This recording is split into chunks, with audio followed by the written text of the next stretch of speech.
അജബേറും ജമാലിലായിലെങ്കി മറിയുന്ന സൗന്ദര്യ നേതാവാണ് നബി തങ്ങള്.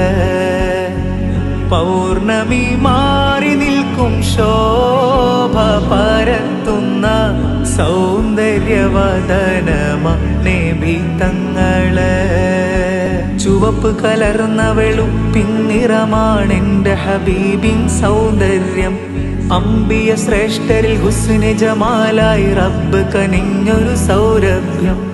ഇരുട്ടിൽ കത്തും ദീപം പോൽ തിരുനെറ്റിയിൽ തെളിയും സൗന്ദര്യം. പകൽ വെട്ടത്തിൽ കാണും പോലെ ഇരുളിൽ കാണും തിരുഗേഹം. ശത്രുശരങ്ങൾ തോൽക്കും നബിയുടെ സ്നേഹത്തിൽ അത് യാഥാർത്ഥ്യം. ജനകോടികളുടെ ഹൃത്തിൽ മുഴങ്ങും അഷ്റഫുൽ അംബിയ അത് സത്യം. അർശ് കുർസിലും അറിഞ്ഞിടുന്നേ ലോകമാകെ, കല്ല് മണ്ണ് പറവകളാകെ അത് തിങ്കൾ ത്വാഹ.